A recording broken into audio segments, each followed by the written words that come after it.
You're listening to This Week in Cardiology from theheart.org on Medscape. You can now access the latest in medical news on your Amazon Alexa-enabled device. Join me, Perry Wilson, every weekday morning for Medscape Medical Minute, where I highlight the top medical stories of the day. To add Medscape Medical Minute to your flash briefing, search for Medscape Medical Minute on Amazon and click Enable. Or open the Amazon Alexa app, go to Skills, search for Medscape Medical Minute, and click Enable. Then say, Alexa, what's the news? Or Alexa, what's my flash briefing? I hope you'll join us. Hi everyone, this is John Mandrola from theheart.org Medscape Cardiology, and this is This Week in Cardiology for April 2nd, 2021. This week, COVID, long COVID, the language of medicine, trade-offs, and open notes. I walked through our ICU yesterday and saw just one name on the board that was written in red, signifying a COVID-19 positive patient. One. But I realized that COVID is a regional problem. The state of Michigan, the city of Paris, and the country of Brazil continues to struggle with the virus. There was vaccine news this week. On the positive side, the hospitalization curve from Israel continues to plummet lower, and this seems important because it provides real-world confirmation of the vaccine trials. And secondly, the Pfizer vaccine trial in 12 to 15-year-olds was reported as extremely favorable, though it was just a press release. But on the negative side, journalist Sue Hughes has news coverage of an European Medicines Association, EMA, press conference on reports of clotting disorders occurring shortly after the AstraZeneca vaccine. Quote, EMA is of the view that the benefits of the AstraZeneca vaccine in preventing COVID-19 with its associated risk of hospitalization and death outweigh the risks of side effects. But it adds, quote, vaccinated people should be aware of the remote possibility of these very rare types of blood clots occurring. Now, a preprint from a German group reported on clinical and laboratory features of 9 patients, 8 of whom were women, in Germany and Austria who developed thrombosis and thrombocytopenia after they received the AstraZeneca vaccine.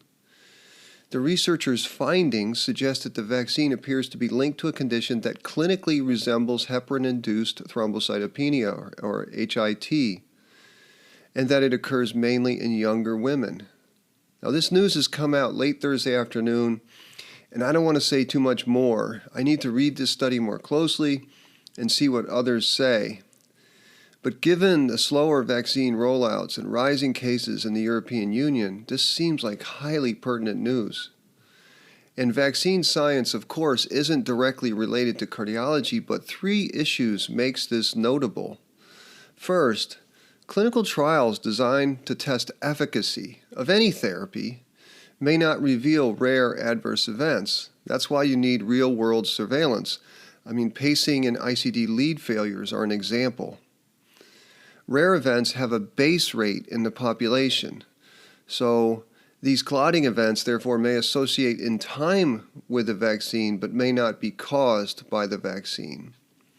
And third, as per Kahneman and Tversky, behavioral psychology holds that humans don't always maximize decisions based on pure probability. So even though the net benefit may favor taking the AstraZeneca vaccine, the chance of a fatal, severe, rare event looms large in many people's minds. The possibility of rare events greatly influences medical practice. That's why it's hard to get out of an emergency room without having a CT of the chest to rule out PE, or a CT of the head to evaluate headaches. People are worried about rare events. Second topic is long COVID. Well, I've got an essay coming soon on one aspect of long COVID that really worries me. That is medical iatrogenesis. While I love being a doctor because we make a living helping people, stop and pause for a moment about the idea of sending millions more people into the current healthcare system. Now, if the base rate of harm is even a small percent, that means many of these millions will be harmed. I see 4 main factors driving medical iatrogenesis from long COVID: good intentions, uncertainty, the incentive to action, and of course, fear. Let's start with fear. The intense media attention and its concentration on anecdotes creates a social learning milieu in which people learn to be fearful. Also, the NIH announced it will spend billions on research for long COVID, so look for even more attention from academics. The presence of fear shreds good medical decision-making. Second issue, good intentions. Clinicians want to help. It's normal. And there are two basic ways that we demonstrate our caring signal. One is by listening and expressing empathy, but that is hard. Much easier is to just order tests. And that, my friends, sets up the potential for downstream cascades. Third issue is uncertainty. Now, I've reviewed many of the studies documenting long COVID, and here is a major flaw. Most of them sample patients from post-acute COVID clinics, or they use social media messaging like, if you consider yourself a long hauler, let us know about your symptoms. This is classic selection bias, where you're just sampling the population most affected. It doesn't allow you to get a good estimate of the prevalence of this condition.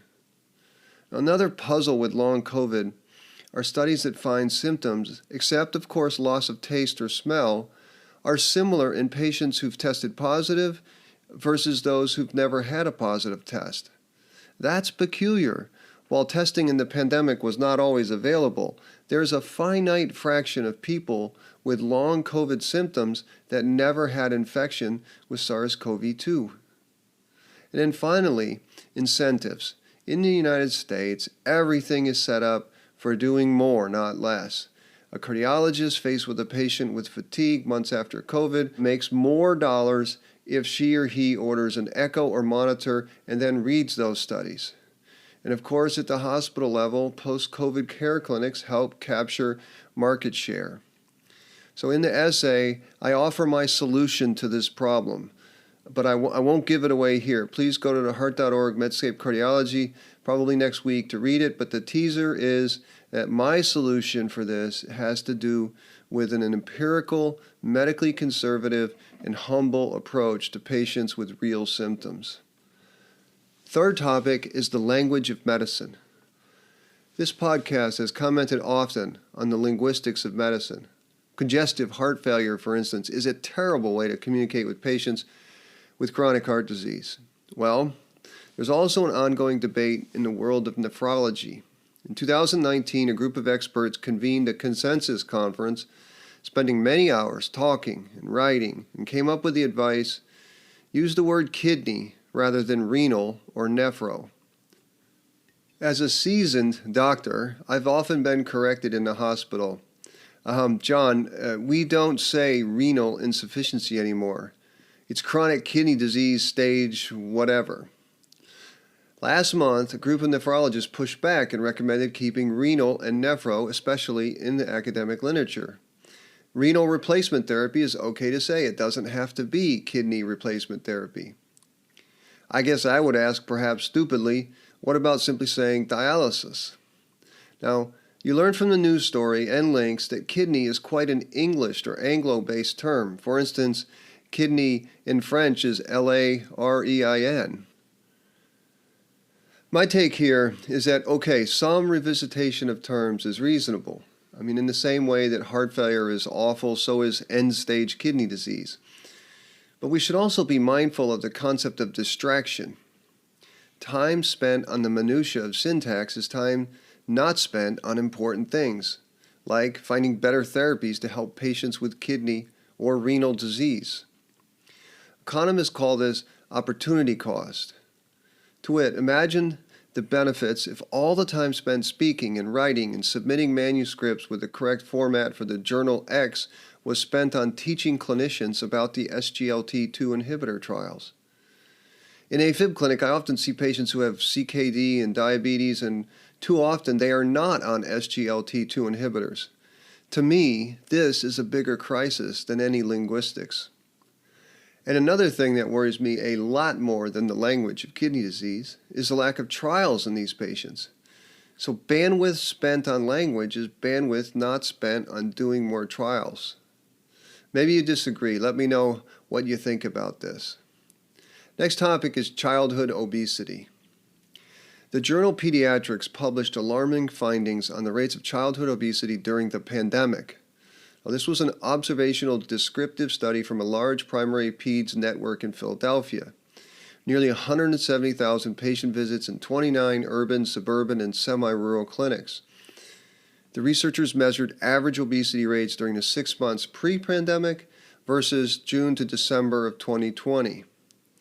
Overall, obesity prevalence increased from 13.7% to 15.4%.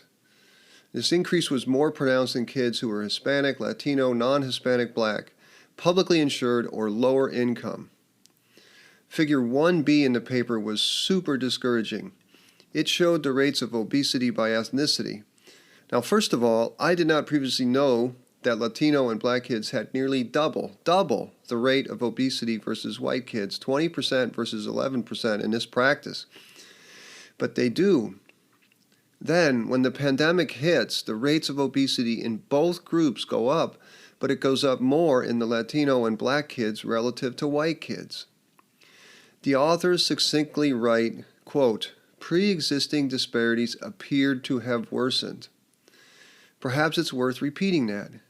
Pre-existing disparities appear to have worsened. In the discussion section, the authors discuss why this would be. Efforts to reduce COVID-19 transmission have likely contributed to worsening pediatric obesity. They write, families with children have faced the difficulties of managing virtual schooling, limited physical activity, increased reliance on more heavily processed and calorie-dense foods. Okay, some comments. The first thing to say is this. Very early in the pandemic, everyone agreed that COVID-19 had an extremely steep age gradient, and thankfully SARS-CoV-2 essentially spares children. Now to why this research letter makes the podcast. It's because it highlights the important concept of trade-offs. I often say to patients, no intervention comes free. We must always consider the downsides. And there are many tragedies of this pandemic. The death toll, of course, is terrible. And what I'm about to say does not minimize that. For example, you can think cancer is a terrible disease and also think some cancer therapies are also terrible. But as we study this pandemic, and the passage of time permits discussion, I predict more and more papers like this will chronicle the truly tragic effects of our interventions. Now, as an adjective, I looked it up. Tragic means causing or characterized by extreme distress or sorrow.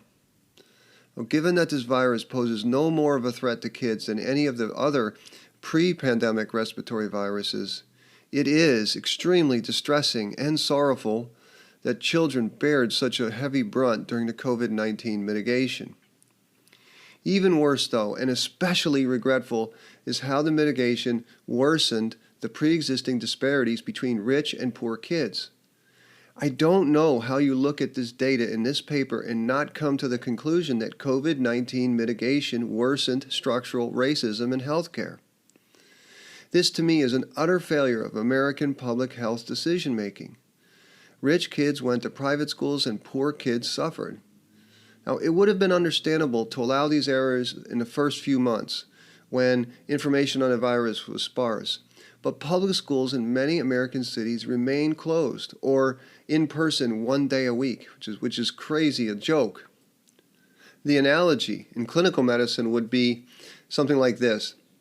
Your patient has a low-grade, slow-growing cancer, but you so fear that your patient is going to die of that cancer, you give strong chemotherapy, which does reduce the cancer a smidge, but causes severe damage to the heart. In other words, you tried to help, but you didn't pay enough heed to off-target effects. It shocks me that with all the attention paid these days to improving healthcare disparities, we let that COVID case ticker blind us to the harms our interventions are doing to those with less resources. My friends, always think about the harms of your interventions. Diseases can be bad, but so can our attempts to help. The final topic today is on open notes. Next week, a new U.S. law kicks in, allowing patients to have free, full, and immediate access to their clinicians' notes. This was part of the 21st Century Cures Act. It's sort of been going on for months, so I don't think next week will bring a rush of patient queries, but this story deserves a few words because it is a significant change in how doctors and patients interact. Obviously, the old way of jotting a few illegible notes in the chart with pen are long gone. And this podcast has commented often on the negative way electronic health records have influenced the patient-doctor interaction. But on the matter of open notes, I mostly think it is a net positive. My practice is to show patients what I write in the chart. I don't type very well, so it has to be short writing. My view of patient notes has changed over the course of my career. When I was in training and younger, I favored these long narratives about the differential diagnosis and why this or that was more or less likely to be the cause of the problem. But once I got in practice and I learned from master clinicians, no single person was ever healed by words written in the chart. And the more time you spend in charting, the less time you spend with people at the bedside. My take of using words in the chart now is to use the minimum needed to convey the medical information for colleagues and the minimum needed to support billing. One of the criticisms of the Open Notes initiative is that it will inhibit some of the nuance of medical communication. For instance, if you know a patient can read the chart, you might be hesitant to write certain things. And I understand that argument, but I don't quite agree. As a person who likes to write, I think you can convey important issues in clever ways. For instance, instead of saying someone is non-compliant with their medicines, I like to cite the patient who says, "I adjust my blood thinner according to how much bruising I see." If you write that as a quote, the reader understands that the patient is non-compliant. Another advantage of Open Notes is that it helps us clarify reporting of our test. For instance, when I read an ECG monitor now, I will clarify that the usual non-specific atrial tachycardias that we see in older patients are, quote, not clinically worrisome. In the end, making medical information more transparent, reducing jargon, and involving the patients with their data seems to me a net positive. So that's it for this week in cardiology. As always, I'm grateful that you listened. Thank you. And remember, friends, please, if you like this podcast, it really helps to give us a rating and write us a review. That way others can find us. Until next week, this is John Mandrola from the Heart.org Medscape Cardiology. You're listening to This Week in Cardiology from the Heart.org on Medscape.